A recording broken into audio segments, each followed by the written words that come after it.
नमस्कार दोस्तों, आज मैं लाई हूँ मालती जोशी जी द्वारा लिखी कहानी आउटसाइडर। तो प्रस्तुत है आज की कहानी आउटसाइडर। स्टेशन से लौटते हुए रात के 11 बज गए थे। नए जोड़े के हनीमून पर रवाना होते ही शादी का कार्यक्रम एक तरह से संपन्न हो गया था। नीलम थकान से निढाल हो रही थी, पर सब कुछ ठीक से निबट जाने से मन एकदम हल्का हो गया था। अब वह निश्चिंत होकर बिस्तर में दुबक जाना चाहती थी, पर जनता का इरादा कुछ और ही था। बच्चों को ज़बरदस्ती सोने के लिए भेजकर सबके सब ड्राइंग रूम में ही जम गए थे। थोड़ी देर बैठ लो ना दीदी, पूनम ने कहा। पिछले दिनों इतनी भागम भाग मची रही कि फुर्सत से बैठकर दो बातें भी ना हो पाईं। पम्मी ठीक ही कह रही थी। घर की इस आखिरी शादी में पूरा परिवार इकट्ठा हो गया था। सुदीप तो इतनी दूर कनाडा से आया था, पर कुशल क्षेम पूछने के अतिरिक्त उससे भी ज़्यादा बात करने का वक्त नहीं मिल पाया था। पूरे वक्त आपाधापी ही मची रही। अब जाकर थोड़ी फुर्सत मिली है तो इन लोगों के जाने की घड़ी भी पास आ गई है। पूनम 4 दिन बाद अपने ससुराल चली जाएगी। सुदीप भी अपने ससुराल वालों से मिलना चाहेगा। भला इतनी दूर बार बार आना कहाँ होता है। शादी के बाद पहली बार तो आना हुआ है। सुषमा भी तो अपनों से मिलने के लिए कुलबुला रही होगी। सोने का प्रोग्राम मुलतवी कर नीलम अपनी प्रिय कुर्सी पर बैठ गई। एक सुमीत को छोड़कर उसका पूरा परिवार उसके सामने था। सुजीत, सुदीप, दोनों भाई, उनकी बहुएं सुषमा और अलका, बहन पूनम और उसके पति नरेश। अपने इसी परिवार के लिए वह 25 वर्षों से खटती आ रही थी। आज छोटे की शादी के साथ उसकी सारी जिम्मेदारियां पूरी हो गई थी। वह अपने आप को बहुत हल्का और कृतार्थ अनुभव कर रही थी। तुम सब लोग आ गए, बड़ा अच्छा लगा। शादी में रौनक हो गई, उसने भाव विभोर होकर कहा। दीदी, हम लोगों को तो खैर आना ही था, पर असली रौनक तो बड़े भैया के आने से हुई है, पम्मी बोली। पिछली दोनों शादियों में वे नहीं थे तो बहुत बुरा लगा था। इस बार तो उसे आना ही था, घर की आखिरी शादी जो थी, नीलम ने कहा। अरे इसके लिए तो समधी जी से भी लड़ गई थी। साफ कह दिया कि भाई साहब, जब तक बड़े का प्रोग्राम नहीं आता मैं शादी की तारीख तय नहीं कर सकती। घर की आखिरी शादी है, सबका होना निहायत ज़रूरी है। दीदी, तुमने मेरी छुट्टी का इंतज़ार किया, सचमुच बड़ा अच्छा किया, पर बार बार यह आखिरी शादी का जुमला क्यों रट रही हो। दीपू, मेरा मतलब इस जनरेशन की शादियों से था। तुम्हारी प्रिया तो अभी बहुत छोटी है। मैं प्रिया की बात नहीं कर रहा। तो दरअसल हम लोग, कहते कहते सुदीप चुप हो गया। सहारे के लिए उसने सुजीत और पूनम की ओर देखा। सुजीत ने तो संकोच से आंखें झुका ली, पर पूनम तो हमेशा से बोल रही है। झट बोल उठी। दीदी, बड़े भैया का मतलब है कि अब आपकी सारी जिम्मेदारियां समाप्त हो गई हैं। अब आपको भी सेटल हो जाना चाहिए। But I am quite well settled. उनका मतलब है अब आपको भी शादी कर लेनी चाहिए। पम्मी, तुम पागल तो नहीं हो गई। नीलम ने बहन को बुरी तरह डपट दिया। उसे सचमुच गुस्सा आ रहा था।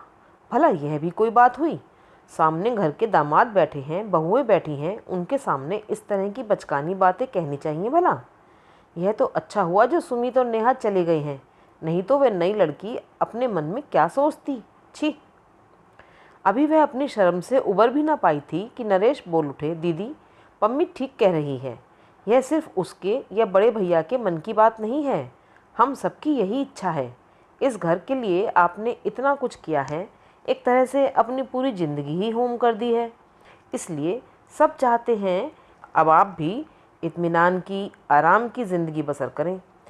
आप नहीं जानती कि अपनी गृहस्थी में रच बस जाने के बाद भी इन सब के मन में एक अपराध बोध पलता रहता है, एक कांटा सा हरदम चुभता रहता है। पम्मी तो पता नहीं कितनी बार कहती है कि काश दीदी का भी घर बस जाता तो मैं जी जाती। अब घर के दामाद को तो डांटा नहीं जा सकता, इसलिए फीकी हंसी हंसकर नीलम ने कहा, मैं तुम लोगों की भावना समझती हूँ नरेश, पर घर बसाने की भी तो एक उम्र होती है। होती क्यों नहीं, ज़रूर होती है, और आप अभी भी उस उम्र के दायरे में ही हैं। वो तो शुरू से आप सबके गार्जियन बनी रहीं, इसलिए अपने आप को बुजुर्ग समझने लगी हैं। नहीं तो 45 भला कोई उम्र होती है। आप चाहें तो अब भी आपके लिए दर्जनों प्रस्ताव आ सकते हैं। नीलम ने कोई जवाब नहीं दिया। ऐसी बचकानी बातों का कोई जवाब भी क्या दे। उसने तो उसे महज मजाक समझा, पर वे लोग सचमुच दर्जन भर प्रस्ताव बटोर लाए थे। लगा कि छोटे की शादी का तो बहाना था। वे लोग शायद इसी अभियान के लिए इकट्ठा हुए थे। उन लोगों की गुपचुप खिचड़ी पकती रही और उसे कानों कान खबर तक न हुई। उसे तो तब पता चला जब एक लंबी चौड़ी लिस्ट उसे थमा दी गई। फिर भी उसने इस बात को गंभीरता से नहीं लिया। केवल मनोरंजन के लिए वह पूरा ब्यौरा पढ़ गई थी। उसे हंसी भी आई थी और आश्चर्य भी हुआ कि लोग कैसी कैसी विपरीत परिस्थितियों में भी शादी का शौक पालते हैं। उसे फुर्सत से विचार करने के लिए कहा गया था, पर सुदीप और सुषमा दूसरे ही दिन उसके कमरे में आ धमके। उन्हें शायद सबसे ज़्यादा जल्दी थी। कनाडा जाने से पहले वे सब कुछ तय करके जाना चाहते थे। उनके पीछे पीछे सुजीत भी आ पहुंचा। लगा कि दोनों भाई दल बांधकर उस पर हमला करना चाहते हैं। थोड़ी देर इधर उधर की बातें होती रहीं। फिर सुदीप ने एकाएक पूछ लिया, दीदी तुम्हें वह लखनऊ वाला प्रपोज़ल कैसा लगा? कौन सा? वो अवस्थी जी वाला? ना बाबा, शादी के तुरंत बाद नानी बनने का अपना कोई इरादा नहीं है। तो बरेली वालों को देख लेते हैं, सुषमा ने सुझाव दिया। उनके 2 बेटे ही हैं शायद, वे भी अभी छोटे हैं और उन बेटों को भी वे हॉस्टल में रखने को तैयार हैं, सुदीप ने जानकारी दी। इसी को कहते हैं हिपोक्रेसी। इधर तो यह प्रचारित करेंगे कि हम सिर्फ बच्चों की खातिर शादी कर रहे हैं और फिर उन्हीं बच्चों को हॉस्टल में ठूंसने को भी तैयार हो जाएंगे। ऐसे 2 मुँहे लोगों से मुझे सख्त नफरत है। जाने दो बरेली वालों को, गोली मारो, सुजीत बोला। मुझे तो नरेश के जीजाजी वाला प्रस्ताव बहुत अच्छा लगा। एक तो महाशय डिप्टी कलेक्टर हैं, दूसरे थोड़ा बहुत लिखने पढ़ने का शौक भी रखते हैं। He will be a perfect companion. उन्हीं की बात कर रहे हो ना जिनकी लड़की ने आत्महत्या की धमकी दी है? अरे क्यों मेरे सिर हत्या थोपना चाहते हो? अरे इन धमकियों से कुछ नहीं होता दीदी। पम्मी की सास ने भी तो कहा था कि अगर ये शादी हुई तो मैं मिट्टी का तेल छिड़क लूँगी, पर क्या हुआ? कुछ नहीं। 2-4 साल मुंह फुलाई रही, अब सब ठीक चल रहा है। जीतू किसी दिन फुर्सत मिले तो पम्मी से पूछना ये 2-4 साल उसने कैसे काटे हैं। एक तो वह शुरू से ही दिलेर है, फिर प्यार का जोश भी था, इसलिए सब कुछ हंसते हंसते झेल गई। वैसे भी कच्ची उम्र में सहना आसान होता है, पर इस उम्र में इतना तनाव मैं नहीं झेल पाऊंगी। 20 साल की उम्र से मैदान में खड़ी हूँ। परिस्थितियों से लड़ते लड़ते तंग आ गई हूँ, थक कर चूर हो गई हूँ। अब जाकर थोड़ा सुस्ताने की मोहलत मिली है। अब इस मोहलत को भरपूर एंजॉय करना चाहती हूँ। यह मत समझना कि मैं तुम्हारी भावनाओं को समझती नहीं हूँ, समझती भी हूँ और कद्र भी करती हूँ, पर मेरे लिए इतनी सोच विचार करने की सचमुच ज़रूरत नहीं है।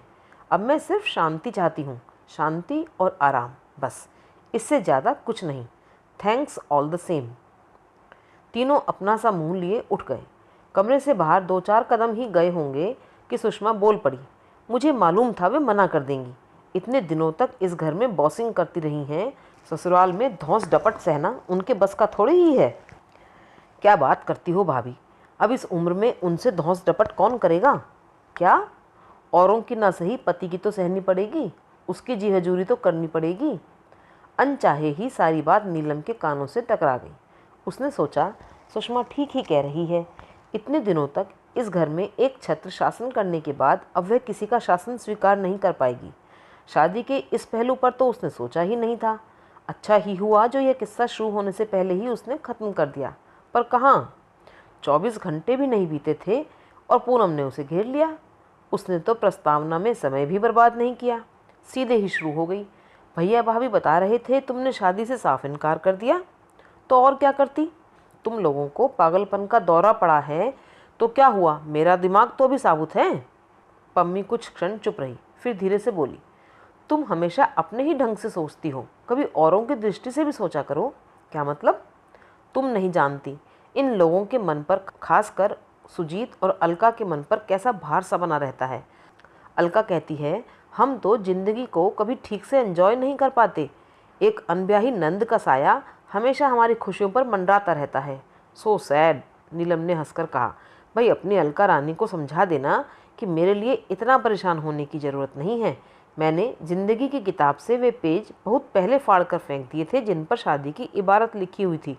दीदी क्या वे पेज फिर से जोड़े नहीं जा सकते? पम्मी तुम नहीं जानती, अरमानों को दफन करना कितना असहनीय होता है। उन्हें वापस जिलाना तो शायद और भी पीड़ा देगा, और मुझे डर है कि अगर मुझे मजबूर किया गया तो मैं सपनों के टूटे हुए सिरे को वहीं से उठाना चाहूँगी जहाँ छोड़ा था। मैं समझी नहीं दीदी। पम्मी मेरी उम्र चाहे जो भी रही हो, पर मेरे सपने अभी भी किशोर हैं। मेरे भाई लोग जैसे एंटीक पीसेस मेरे सामने परोस रहे हैं, उनसे इनका कोई मेल नहीं है। दीदी, ट्राई टू बी प्रैक्टिकल। अगर तुम्हारी समय से शादी हो गई होती तो हमारे जीजाजी भी आज उम्र के इस दौर में होते। समय से शादी नहीं हुई, यही तो परेशानी है मम्मी।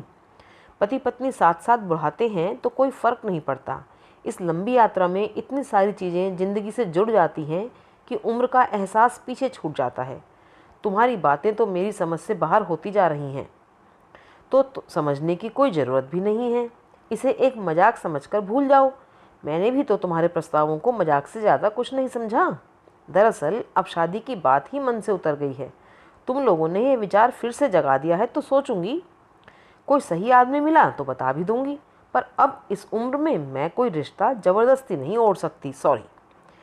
एक बात और थी दीदी, अब क्या रह गया? तुमने इस घर को लाख अपने खून से सींचा हो, पर यह घर कभी तुम्हारा अपना नहीं हो सकता। तुम यह हमेशा आउटसाइडर ही रहोगी। क्या बात करती हो? मैं सच कह रही हूँ।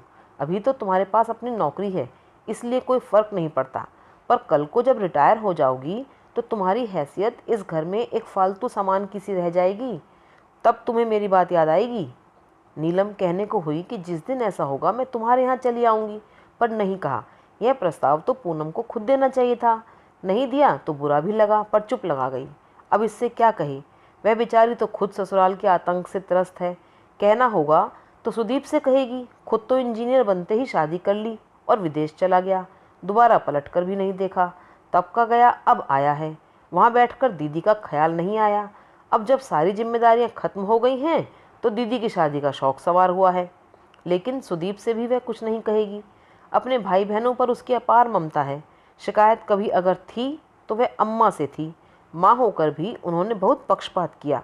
कमाने का भार अब बड़ी बेटी के कंधों पर डालकर वे बाकी बच्चों का लालन पालन करती रहीं। उम्र नीलम की मुट्ठी में से रेत की तरह फिसलती रही और अम्मा जानकर अनजान बनी रहीं।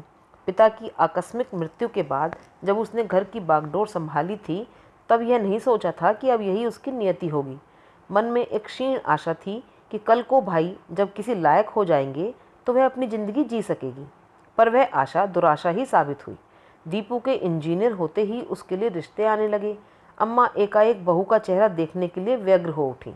शादी के बाद जब दीपू के साले ने उसे कनाडा बुला लिया तो उससे ज़्यादा खुशी अम्मा को हुई। घर में एक अनब्याही लड़की बैठी है और उसकी शादी बेहद ज़रूरी है, इस तथ्य से अम्मा ने जैसे आंखें ही मूंद ली थीं। अगर वे जानती कि बेटे को हमेशा के लिए विदा कर रही हैं तो शायद अम्मा इतनी उत्साहित न होती। अपने अंतिम दिनों में वे बेटे को देखने के लिए तरस गई थीं। चित्रों से अब उनका मन नहीं भरता था, पर नीलम की हर चिट्ठी का जवाब यही होता था कि दीदी, इतनी जल्दी इतने सारे रुपए का जुगाड़ करना बहुत कठिन है और मैं बार बार सुषमा के भाई के आगे हाथ फैलाना नहीं चाहता। बेचारी अम्मा, मरने के बाद भी उन्हें बड़े बेटे का न कंधा नसीब हुआ न तर्पण। उन दिनों प्रिया होने वाली थी और सुदीप का वहाँ होना बेहद ज़रूरी था, और फिर एक बार इमरजेंसी बीत गई तो उसका आना टलता ही चला गया। सुजीत बीकॉम करके बैंक में लग गया था, पर उसका सामर्थ्य इतना नहीं था कि वह पूनम की शादी भी करता और सुमित की मेडिकल की पढ़ाई का खर्च भी उठाता। इसलिए नीलम को मोर्चे पर डटे रहना पड़ा। पूनम की शादी का तो खैर अच्छा खासा नाटक ही हो गया था। बड़ी कठिनाई से उन लोगों का मुंह बंद किया जा सका। फिर अच्छी सी लड़की देखकर उसने सुजीत की शादी भी कर दी। पूनम के जाने के बाद घर एकदम सूना हो गया था। अलका ने आकर इस सूनेपन को भर दिया। सुमित की शादी के लिए उसे सर नहीं खपाना पड़ा, उसने खुद ही तय कर ली थी। पर घर की यह आखिरी शादी भी बड़ी धूमधाम से संपन्न हुई। अपने सारे कर्तव्यों से निवृत्त होकर कितनी खुश थी नीलम, पर इस बेवक्त की शहनाई ने सब गुड़ गोबर कर दिया। गनीमत यह हुई कि उसकी शादी का प्रसंग जिस तेजी के साथ उठा था उतनी ही जल्दी दब गया। पम्मी के चले जाने के बाद तो किसी ने चर्चा तक नहीं की। जिंदगी फिर से अपने ढर्रे पर चलने लगी। लोग अपने में मसरूफ़ हो गए।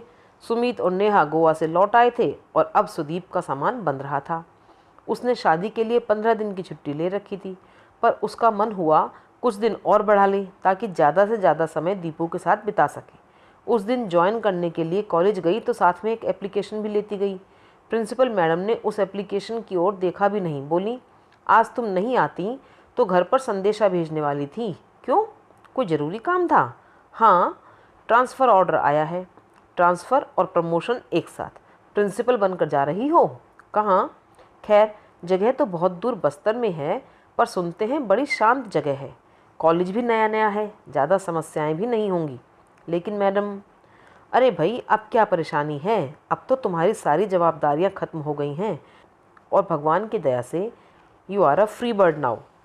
तुम्हें तो अब ऐसे चैलेंज खुशी खुशी स्वीकार कर लेने चाहिए, बल्कि आगे बढ़कर लेना चाहिए। सो तो ठीक है मैडम, पर मुझे नहीं लगता कि मेरे भाई लोग मुझे इतनी दूर जाने देंगे। देख लो, मुझे लगता है कि बार बार प्रमोशन रिफ्यूज़ करना ठीक नहीं है। मेरे ख्याल से यह तीसरी बार हो रहा है। मैडम फिर अपनी फाइलों में व्यस्त हो गई। छुट्टी की एप्लीकेशन उनके सामने सरकाकर वह लौट आई। घर आते हुए रास्ते में उसने ढेर सारी खरीदारी की। सुदीप के लिए खादी का सूट लेंथ कुर्ते पजामे, सुषमा के लिए कोसा और चंदेरी साड़ियाँ, प्रिया के लिए सब प्रांतों की गुड़िया का पूरा सेट, साथ ही प्रिया के मनपसंद रसगुल्ले भी। घर पहुंचकर अपने कमरे में जाने के बजाय वह सीधे दीपू के कमरे की ओर ही चली गई, परंतु पैर दरवाजे में ही ठिठक गए। भीतर देवरानी जिठानी का प्रेमालाप चल रहा था। अलका कह रही थी, आप तो लक्की हैं जिज्जी, फुर से उड़ जाएंगी। ये नेहा भी 4 दिन बाद छोटू के साथ बंगलौर चली जाएगी। उम्र कैद तो हम लिखवा कर लाए हैं, सो भुगतेंगे। क्या करें भाई, हमने तो बहुत कोशिश करी, पर वे टस से मस नहीं हुई।